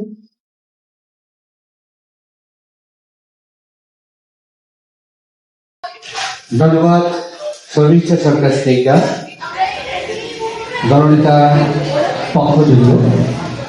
এরপর যে যুক্তি খণ্ডন করতে আসবে আগলা চৌকিঘাটা জনমঙ্গল উচ্চ বিদ্যালয়ের শিক্ষার্থী কাশফিয়া। যুক্তি খণ্ডন করবো, সময় পাবে 2 মিনিট। ধন্যবাদ মাননীয় মডারেটর, ধন্যবাদ সবাইকে আমাকে পুনরায় কিছু বলার সুযোগ প্রদানের জন্য। সম্মানিত মডারেটর, আমার প্রতিপক্ষ দল দাবি করছেন যে জীবনের লক্ষ্য নির্ধারণ ও তা অর্জনে পরিবারের ভূমিকাই প্রধান, কিন্তু বর্তমান যুগে এই ধারণাটি অত্যন্ত সংকীর্ণ এবং বাস্তবতা বিবর্জিত। আধুনিক বিশ্বে মানুষের লক্ষ্য গঠন এবং তা বাস্তবায়নের পেছনে তার ব্যক্তিগত ইচ্ছা, সমাজ এবং শিক্ষা প্রতিষ্ঠান, প্রযুক্তির অবদান অনেক বেশি শক্তিশালী। আমার প্রতিপক্ষ দলের দলনেতা বলে গেলেন যে আমরা কোন বিষয়টাকে প্রধান বলে দাবি করছি। আমরা অবশ্যই ব্যক্তির আত্মবিশ্বাস এবং আগ্রহকে প্রধান বলে দাবি করছি। ব্যক্তিগত স্বাধীনতা ও মেধা, লক্ষ্য নির্ধারণের মূল ভিত্তি হলো ব্যক্তির নিজস্ব রুচি ও প্রতিভা। পরিবার অনেক সময় সন্তানের উপর নিজেদের ইচ্ছা চাপিয়ে দেয়, ফলে ব্যক্তি যখন ভেতরে তাড়না বা প্যাশন থেকে লক্ষ্য স্থির করে তখনই সে সফল হয়। শিক্ষা প্রতিষ্ঠান ও মেন্টরশিপ, স্কুল, কলেজ, বিশ্ববিদ্যালয় একজন মানুষের চিন্তা ভাবনার জগৎকে প্রসারিত করে। শিক্ষকরা শিক্ষার্থীর ভেতরে সুপ্ত প্রতিভাকে চিনতে সাহায্য করে। মাননীয় মডারেটর, পরিবার যদি লক্ষ্য নির্ধারণের প্রধান মাধ্যম হতো তবে কখনোই একজন ব্যবসায়ী সন্তান চিত্রশিল্পী এবং একজন চিকিৎসকের সন্তান সঙ্গীতকে নিজের জীবনের লক্ষ্য হিসেবে বেছে নিত না। সাম্প্রতিক বিষয় বিবেচনায় দেখা যায় 2026 সালের কয়েকজন অদম্য মেধাবীর সাফল্যের গল্প। চট্টগ্রামের হাটহাজারীর আকাশ চক্রবর্তী, সীতাকুণ্ডের ফারজানা আক্তার, ব্রাহ্মণবাড়িয়ার জাহিদ হোসেন। এরা পরিবারের সামর্থ্য ও উৎসাহ না থাকা সত্ত্বেও জীবনে নিজের আত্মবিশ্বাস এবং অদম্য মানসিক শক্তির বলেই যে এসএসসি পরীক্ষায় গোল্ডেন এ প্লাস পাওয়া সম্ভব তা প্রমাণ করেছে। সেখানে কি তাদের অদম্য ইচ্ছা শক্তি মূল চালিকা শক্তি ছিল না? মাননীয় মডারেটর, এখন আমার প্রতিপক্ষ বলবে যে লক্ষ্য নির্ধারণের লক্ষ্যে পৌঁছাতে পরিবারের ভূমিকাই প্রধান। সম্মানিত বিচারক মণ্ডলী, আমরা পরিবারকে অস্বীকার করছি না। পরিবার আমাদের আশ্রয়স্থল, আমাদের স্নেহের নীড়, কিন্তু আশ্রয়স্থল আর লক্ষ্য অর্জনের প্রধান চালিকা শক্তি এই দুটি একই বিষয় নয়। মাননীয় মডারেটর, ধন্যবাদ। মাননীয় মডারেটর, ধন্যবাদ কাশফিয়াকে। বিপক্ষ দলীয় শেষ প্রার্থী, সেই সাথে শেষ হলো আমাদের যুক্তি খণ্ডন পর্ব এবং আমাদের বিতর্ক প্রতিযোগিতার মূল পর্ব শেষ হলো। এবার আমাদের পুরস্কার প্রদানের পালা। আমরা পুরস্কার প্রদান করার পূর্বে আমাদের ফলাফল তৈরি করা দরকার। তো আমরা আমাদের ফলাফল তৈরি করবো, কিছুক্ষণ সময় নিব। তো এই উক্ত সময়ের মধ্যে আমাদের যারা আজকে বিচারক মন্ডলী রয়েছেন এবং আজকের এই অনুষ্ঠানের সভাপতি মহোদয় রয়েছেন,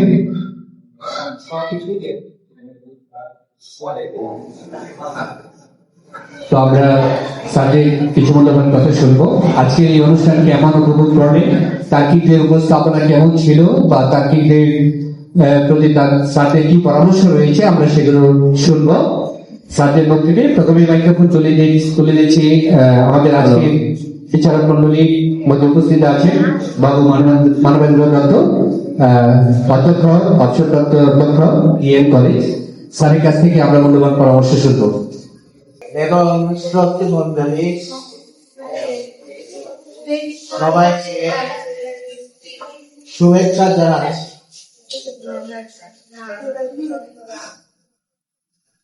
আজকের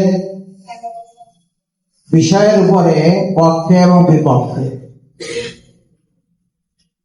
যে বিতর্ক অনুষ্ঠিত হলো, আমার মনে হচ্ছে আমি যদি এখানে বক্তৃতা দিতে উঠতাম তাহলেও মনে হয় এরকম সুন্দর করে বলতে পারতাম না। তো আমি তাত্ত্বিক দলকে আন্তরিক ধন্যবাদ জানাচ্ছি। যেহেতু এখানে পক্ষ বিপক্ষ আছে এবং বিতর্কের মার্ক দেওয়ার একটা ব্যবস্থা আছে, একদল নাম্বার হয়তো কিছু বেশি পাবে, আরেক দল হয়তো কম পাবে। তবে আলোচনা মানে বিতর্ক চমৎকার বিতর্ক হয়েছে। একটা বিষয় আমি দেখতে পাচ্ছি যে আমাদের এই বিতার্কিকগণ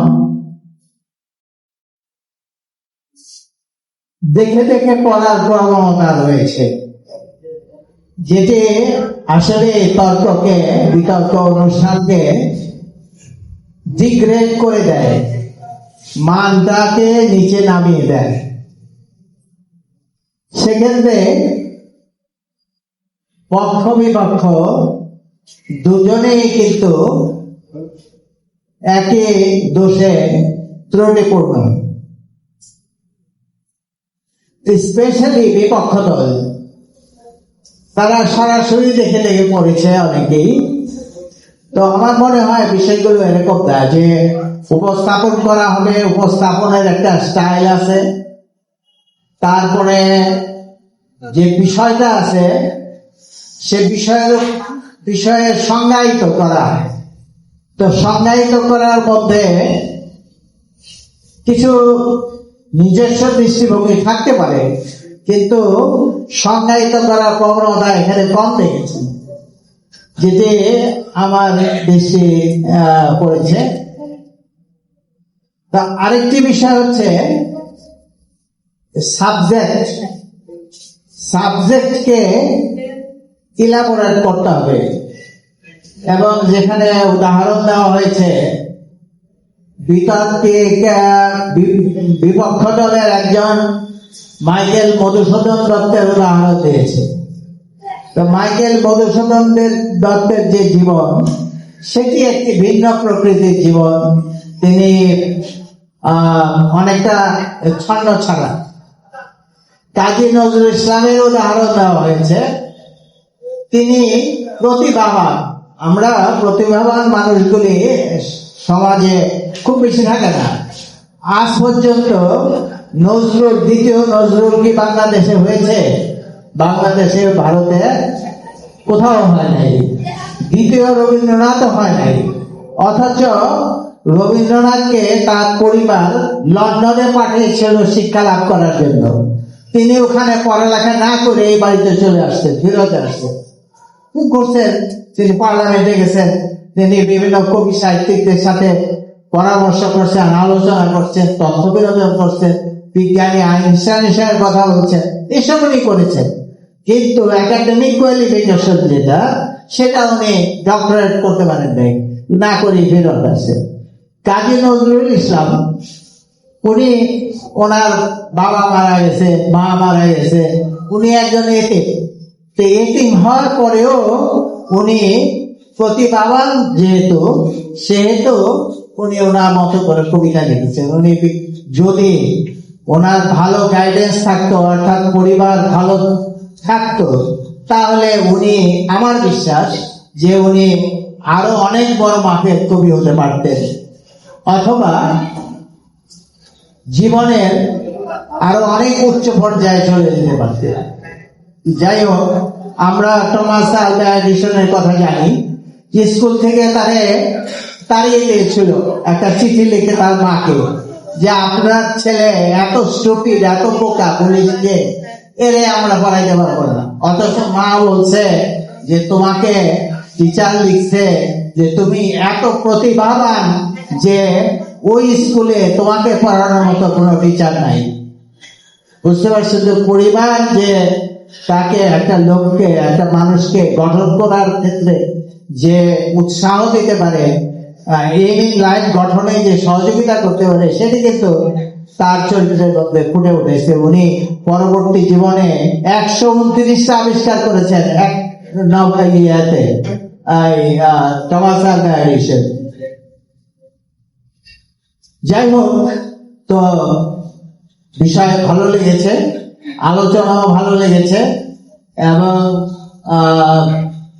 যখন আমরা কোনো কবি থেকে উদ্ধৃতি দেই, উদ্ধৃতিটাকে সম্পূর্ণ দিতে হবে। যেমন শাসন করা তারই সাজে সোহাগ করে যে গো, এই গোটা আমরা বলি না, কিন্তু আমরা তো এটা কোট করছি কোন কবির থেকে, তো সেই কোটটা ঠিক মতো করতে হবে এবং বলতে হবে কোট আনকুট, যাই হোক ডাক্তার না বললেও চলে।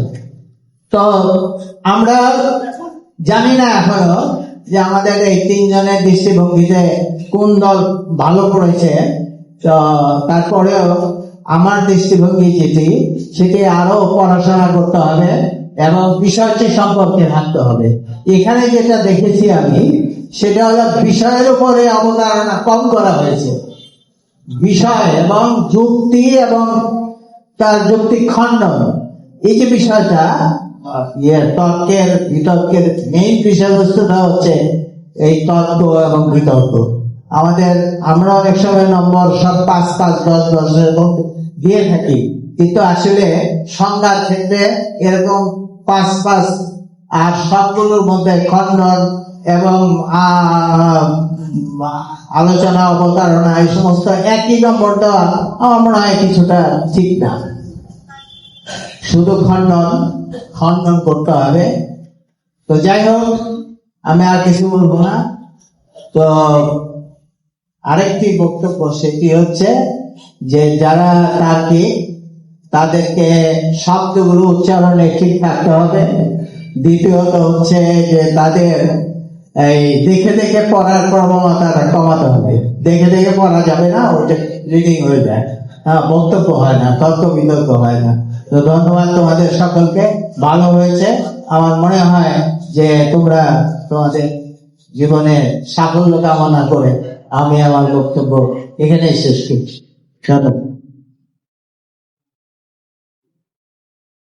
ধন্যবাদ স্যারকে। স্যার মহামূল্যবান বক্তব্য দিয়েছেন, পরামর্শ দিয়েছেন। শিক্ষার্থীরা নিশ্চয়ই সেগুলো শুনবে এবং পালন করবে, এবং যে সকল বিষয়ে স্যার বলেছেন সেগুলোর প্রতি যত্নবান হতে হবে। একটি বিতর্ক অনুষ্ঠানে স্পষ্টতা থাকতে হবে, স্পষ্ট বাচনভঙ্গি থাকতে হবে। যে বিষয়গুলোর উপর নজর প্রদান করা হয় সেগুলোর প্রতি খেয়াল করে বক্তব্য উপস্থাপন করতে হবে। তো আমরা শুনেছি স্যার সেগুলো বলেছেন, আমরা পালন করব, তাই তো? তো এই পর্যায়ে আমাদের আজকের এই অনুষ্ঠানের সভাপতি জনাব মোহাম্মদ শাহাদুল স্যার আমাদের এই অনুষ্ঠানটা প্রতি বছর আয়োজন করে থাকে। অনেক ত্যাগ তিতিক্ষার পরে এই অনুষ্ঠানটা হয়। তো সেক্ষেত্রে সম্পূর্ণ সাপোর্ট দিয়ে থাকেন আমাদের এই প্রধান শিক্ষক মহোদয়। ওনার পৃষ্ঠপোষকতায় আমরা এই অনুষ্ঠানটাকে সাফল্যমণ্ডিত করতে পারি। আর আমাদের এই অনুষ্ঠানটাকে সফল করতে আরো সহযোগিতা করে গিয়ে এজুকেয়ার, বলে আমরা এমন একটি সুন্দর অনুষ্ঠান সাজাতে পারি এবং উপস্থাপন করতে পারি। শিক্ষার্থীরা আসে, আনন্দ পায়। তো এক্ষেত্রে আমাদের আজকের এই অনুষ্ঠানের সভাপতি মহোদয়কে কিছু বলার জন্য বিনীত অনুরোধ জানাচ্ছি। স্যার কিছু বলবেন। আমাদের ফলাফল ইতিপূর্বে প্রস্তুত হয়েছে, স্যারের কাছে আমরা দিয়েছি। ফলাফলের পূর্বে আমরা পুরস্কার প্রদান অনুষ্ঠান এটা আগে করব, তারপর ফলাফল জানাবো। হ্যালো, একটু দাঁড়িয়ে বলি, স্যারের সামনে কথা বলছি তো এই জন্য।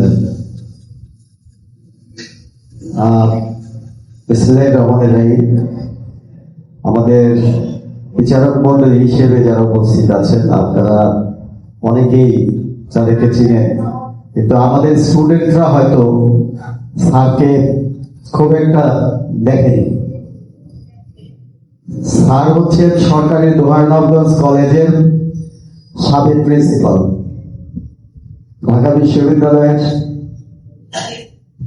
ইংরেজি বিভাগের একজন মেধাবী ছাত্র ছিলেন। রিটায়ারমেন্টে গিয়েছেন। স্যার কত বছর হলে আপনি রিটায়ারমেন্টে গেছেন? স্যারের রিটায়ারমেন্টে গেছেন প্রায় 16 বছর। 16 বছর রিটায়ারমেন্টের পরে আমরা এখনো তার সাহচর্য পেয়ে যাচ্ছি। এটা আমাদের জন্য পরম সৌভাগ্য। আর আমাদের আরেকজন বিচারক মন্ডলী আছেন, উনিও নবগঞ্জ সরকারি পাইলট উচ্চ বিদ্যালয়ের একজন প্রতিভাবান শিক্ষক, ঢাকা বিশ্ববিদ্যালয়ের বাংলা বিভাগের একজন ছাত্র। এবং এই যে তোমরা যে বিতর্ক করছো, এই পর্বে কথাটা আমি পরে আসছি। উনি জনাব মতিউর রহমান এই দীর্ঘদিন যাবৎ আমাদের নবগঞ্জ উপজেলা শিক্ষক সমিতির সাধারণ সম্পাদকের দায়িত্ব পালন করে চলছেন। আর তার পাশে আছেন আমাদের এই বিদ্যালয়ের প্রাক্তন শিক্ষক বাবু অখিল চন্দ্র দাস। উনি এই বিভাগেরই শিক্ষক ছিলেন, সাংস্কৃতিক বিভাগের এই বিতর্ক উনিও পরিচালনা করতেন, শেখাতেন ছাত্রদের। উপস্থিত অংশগ্রহণকারী বিদ্যালয়ের সম্মানিত শিক্ষক মন্ডলী, বিতার্কিক বৃন্দ এবং আমাদের শ্রোতা যারা এই বিদ্যালয়ের শিক্ষার্থী, এখানে আমি অনেক কথা বলবো না। আমি একটি কথাই বলবো যে আমাদের শিক্ষার্থীরা মাত্র শিখছে, ওদের পরিচয় হচ্ছে ওরা শিক্ষার্থী। সুতরাং ওরা আরো অনেক কিছু শিখবে। আমার মনে হয় এই যে বিতর্কে ওরা যারা আসছে, ওরা এখানে শিখতে আসছে। এখানে জয় পরাজয় কোনো বিষয় না। ওরা শিখে গেল এটি ভবিষ্যতে নিজেদের স্কুলে, তারপরে বিভিন্ন কম্পিটিশনে এবং ভবিষ্যৎ জীবনে তারা এটিকে খুব বেশি কাজে লাগাতে পারবে। কারণ এই যে দুটি স্কুল, এই Saint Euphrasia's girls school and college, এখানে প্রায় 1200 উপরে শিক্ষার্থী পড়াশোনা করে। আমাদের আগলা চৌকিঘাটা জনমঙ্গল উচ্চ বিদ্যালয়, সেখানেও 1400-1500 স্টুডেন্ট পড়াশোনা করে। সেখান থেকে 3 জনকে বেছে বেছে আনা হয়েছে। তার মানে তোমাদের মধ্যে বিশেষ গুণ আছে, তোমরা অন্যদের থেকে কিছুটা স্পেশাল, এজন্য তোমাদেরকে এখানে বেছে আনা হয়েছে। তবে তোমরা ভবিষ্যতের জন্য তৈরি হও। স্যার যে কথাগুলি বললেন, এগুলো তোমাদের ভবিষ্যতের জন্য বললেন, যে তোমরা আজকে এখানে হয়তো সবকিছু বিতর্কের সবকিছু বুঝে তোমরা উপস্থাপন করতে পেরেছ, এরকম না, কিন্তু তোমরা শিখলে তো নিজেদেরকে সমৃদ্ধ করতে পারবে। তো পরিশেষে আমি এই যে আমাদের ছাত্র যারা আছে, এই শ্রোতা হিসেবে যারা আছে, তারাও অনুপ্রাণিত হবে আশা করছি। আর একটি পরিচয় আমি দিই, এই যে আমরা 3 জন পাশাপাশি বসছি, এই যে আমাদের নবগঞ্জ সরকারি পাইলট স্কুলের মতিউর রহমান স্যার, আমাদের মাঝখানে আমাদের অধ্যক্ষ মহোদয়, সাবেক অধ্যক্ষ মহোদয়, আর আমি এই স্কুলের প্রধান শিক্ষক। আমাদের এই 3 জনের বাড়ি, স্যারের বাড়ি সবার আগে একেবারে পাশাপাশি। প্রথমে স্যারের, তারপরে মতিউর রহমান স্যার, তারপরে আমি। মানে পূর্ব দিক থেকে যদি আমরা বাড়ি করি, হিসেব করি, তাহলে প্রথমে স্যারের, তারপরে মতি ভাই, তারপরে আমি। আবার পশ্চিম দিক থেকে আমি, স্যারের, মতি ভাই, তারপরে স্যারের। মানে আমরা 3 জন একেবারে পাশাপাশি বাড়ির 3 জন লোক। তো এইখানে আমরা বসছি, নিজেদেরকে আমরা খুব প্রাউড ফিল করি যে 3 জন। আর এই যে আমরা পাশে 2 জন বসে আছি, যে 2 জন, এই 2 জনের শিক্ষাগুরু হচ্ছেন স্যারে। আমাদের 2 জনেরই আমাদের অফিসারের স্যার, এই স্যারে। তো এটা আমাদের একটা গ্রামের, আমাদের এলাকার একটা সৌভাগ্যের ব্যাপার, গর্বের ব্যাপার। আমরা 3 জন লোক 3টি প্রতিষ্ঠানে কাজ করছি। আর আমাদের যে পাড়াটা, এই পাড়ায় আরো অনেক গুণী শিক্ষক ছিলেন।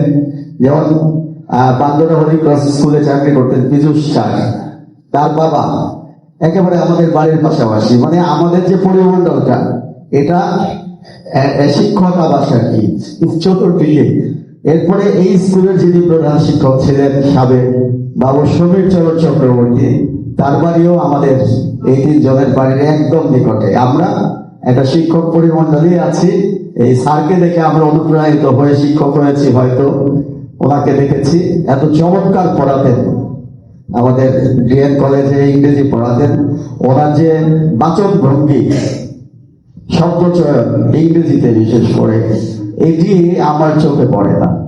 তো স্যারকে আমরা তোমাদের এই যে বিচার কার্য সম্পন্ন করার জন্য আমরা এখানে উপস্থিত করতে পেরেছি, এজন্য আমরা কৃতজ্ঞ স্যারের প্রতি।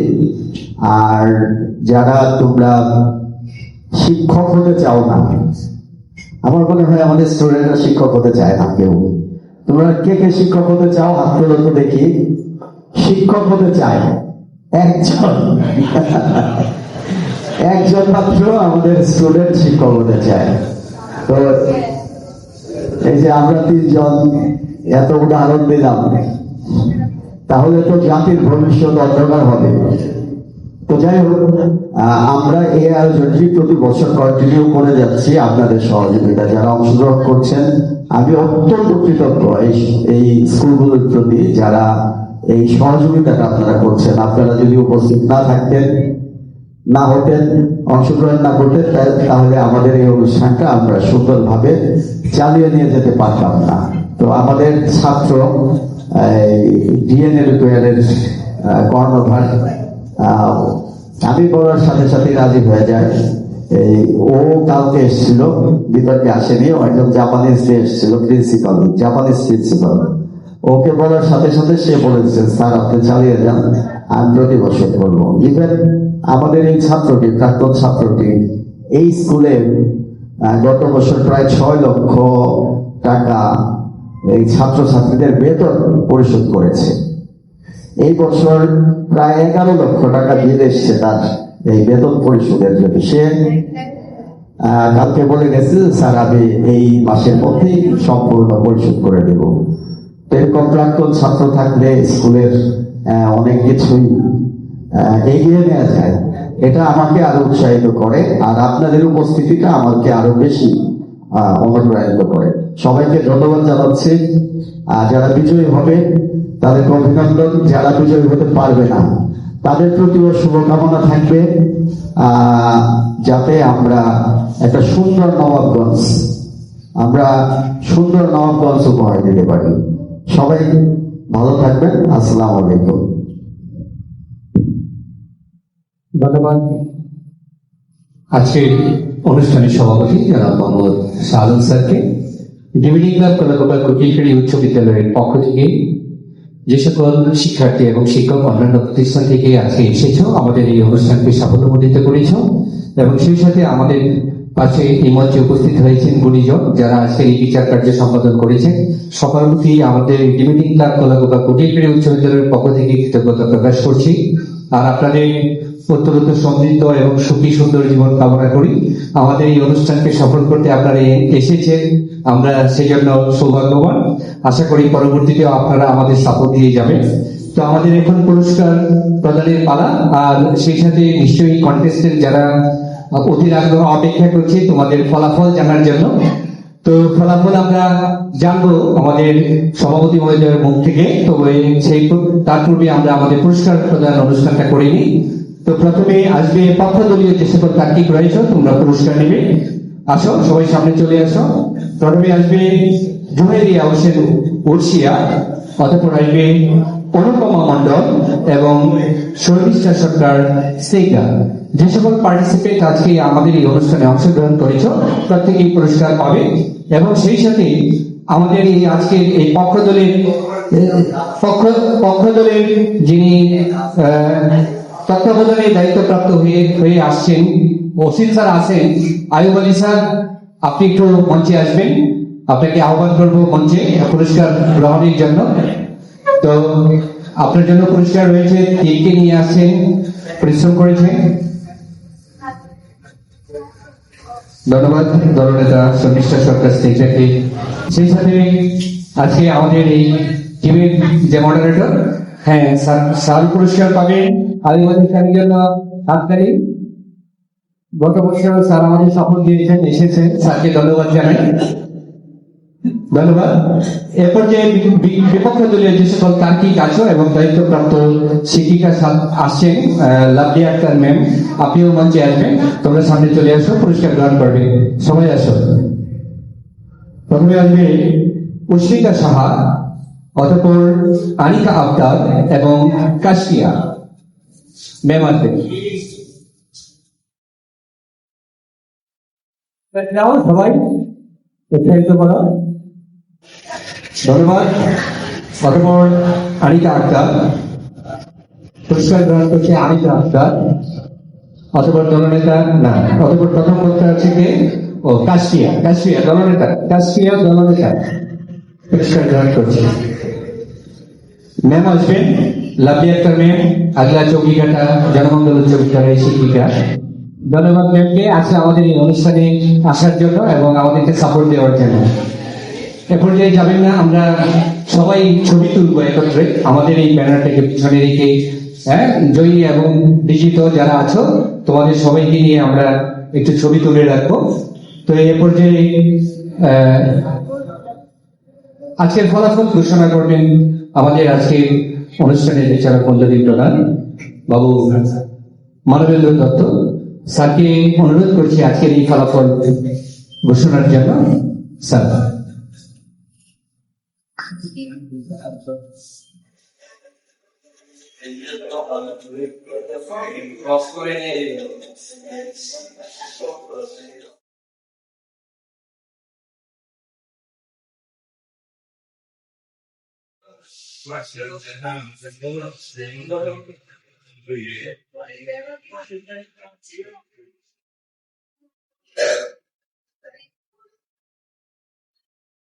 এখন আমি আজকে বিতর্কের ফলাফল ঘোষণা করতে যাচ্ছি। আমি কিন্তু প্রথমেই বলেছিলাম যে যেখানে পক্ষ বিপক্ষ আছে, এক পক্ষ জিতবে আর এক পক্ষ হারবে, এই হারটা কোনো বিষয় না। হ্যাঁ, তর্ক বিতর্ক অনেক সুন্দর হয়েছে, প্রাঞ্জল হয়েছে এবং মানসম্মত হয়েছে। তো যেখানে যেটুকু ত্রুটি ছিল সবগুলো আমি বলেছি। তো আশা করি আর একটু যত্নবান হবে এই বিষয়টার পরে। দেখে দেখে পড়া এটা গ্রহণযোগ্য না। দ্বিতীয়ত হচ্ছে যে যখন নিজের ভাষায় বক্তব্য দিচ্ছি আমরা, খুব দ্রুত বলছি। দ্রুত বলার সময় আমাদের ল্যাঙ্গুয়েজে অনেক সময় স্লিপ হয়ে যায়। দ্রুত বলবো আমরা, প্র্যাকটিস করবো, ভাষায় প্র্যাকটিস করে উপস্থাপন করবো, ঠিক আছে? আর বেশি হাত নাড়ানো বা লাফালাফি এগুলো না, বডি ল্যাঙ্গুয়েজ বিষয় না। বডি ল্যাঙ্গুয়েজ লাগে কিন্তু এই বিতর্কের ক্ষেত্রে না, ওটা ওই মাঠে যেখানে না ইয়েরা রাজনীতিবিদরা করে। আমরা তো কেউ রাজনীতি করতে যাচ্ছি না। আমরা আমাদের যে অডিটোরিয়ামে আমরা প্র্যাকটিস করছি এবং আমাদের বুদ্ধিকে শান দিচ্ছি, অর্থাৎ শানিত করছি। বিষয়টা এরকম, আমাদের জিততে হবে, লড়াই করতে হবে, জিততে হবে, এই মোটিভটা থাকতে হবে আমাদের মধ্যে। যাই হোক, ভালো আমাদের সময়ে বক্তব্য আগের দিনে খুব কম করা হতো, তারপরেও বিতর্ক আমাদের নবমগঞ্জে যে স্কুলটা, সেখানে একটা ক্লাস ছিল, বৃহস্পতিবারে বিতর্ক হতো, ক্লাস হতো। তো যাই হোক, এখন তো বিতর্ক অর্থাৎ সাংস্কৃতিক এবং সাহিত্যের যে বিষয়গুলো এগুলো আমাদের স্কুলগুলোতে খুব একটা চর্চা করা হয় না। হ্যাঁ, আমরা দেখছি বিভিন্ন ভাবে, যেমন সাংস্কৃতিক ক্ষেত্রে বান্দুরা বা এই আপার অংশটা, নদীর আপার অংশটা যতটা ভালো, আমরা ডাউনের দিকে গেলে সব ডাউন হয়ে যায়। হ্যাঁ, আমাদের সাংস্কৃতিক যেমন সঙ্গীত, নৃত্য, এইসব ব্যাপারে আমরা অতটা সচেতন না। এটা কিন্তু আর্ট, এটা একটা সাবজেক্ট, এবং বিশ্বের একজন ভালো এই সিনেমার ক্যারেক্টার অর্থাৎ ফার্স্ট ক্লাস ক্যারেক্টার সারা বিশ্বে কিন্তু সমাদৃত, চিনে থাকে। আর আমি একজন টিচার হলাম, যত ভালোই হয়ে আমাকে তেমন মানুষ চেনে না, বা একজন বড় নেতা, অনেক বড় নেতা, তাকে চিনে। নেলসন ম্যান্ডেলাকে আমরা চিনি, এরপরে ছোট ছোট যে দেশের নেতা তাদের সম্পর্কে আমরা ভাবিও না। সেই জন্যই আমাদের চিন্তা করতে হবে, আমাদেরকে শানিত হতে হবে বুদ্ধি থেকে। যাই হোক, বিজয়ী দল পক্ষ দল মার্ক নাইবা বললাম অনেকবার। Saint Euphrasia's girls school and college শ্রেষ্ঠ তাত্ত্বিক পক্ষ দল শর্মিষ্ঠা সরকার।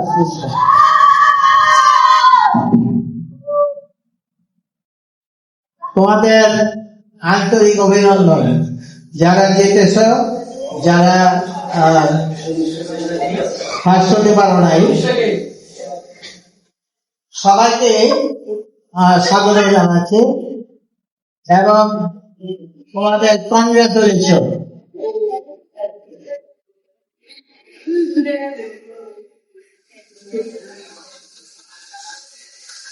স্যার আজকে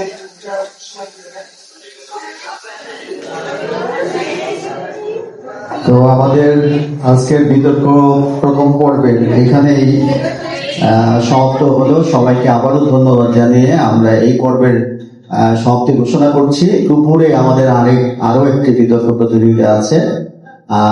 এরপরে আমরা দ্বিতীয় পর্যায়ের যে বিতর্ক, আপনাদের যারা বিজয়ী হবেন, আমরা সম্ভবত 23 তারিখে আপনারা পেয়ে যাবেন, সবাই একসাথে পেয়ে যাবেন। 23 তারিখে আমরা শিডিউলটা জানিয়ে দিব এবং এই মাসের মধ্যেই আমরা এটা শেষ করার চেষ্টা করতেছি। সম্ভাব্য আপনার ফাইনাল প্রতিযোগিতা 1 সেপ্টেম্বর সম্ভাব্য, যদি আমাদের যে গেস্ট আমাদের মাননীয় এমপি সাহেব 1 তারিখে নবগঞ্জে থাকবেন, লোহারে থাকবেন, উনি সম্মত রয়েছেন এখানে থাকার। তো আর ওনার সাথে আমাদের যে এটিএন বাংলার তাত্ত্বিক চৌধুরী হাসান আহমেদ কিরণ, ওনাকেও নিয়ে আসার সম্ভাবনা অনেক প্রবল। তাতে আমরা আরো গুণীজনের সাথে নিজেদেরকে সমৃদ্ধ করতে পারবো। তো সবাইকে ধন্যবাদ। আসসালামু আলাইকুম। পক্ষ থেকে যারা যন্ত্র কৌশলী ছিলাম, যে সকল শিক্ষার্থী উপস্থিত হয়েছে এবং যে সকল শিক্ষক বৃন্দ এখানে এসে উপস্থিত হয়েছে, সবাইকেই ধন্যবাদ জ্ঞাপন করে ডিবেটিং ক্লাব কলা দুর্গাকুটি পেরি উচ্চ বিদ্যালয়। তোমরা সামনে আসবে, মন খারাপ করবে না কেউ, সবাই তো আর প্রথম হয় না। তোমরা সবাই ভালো বলেছ, তবে সবাই প্রথম হয় না, তারপরেও তো সবাইকে অংশগ্রহণ করতে হবে।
You know what?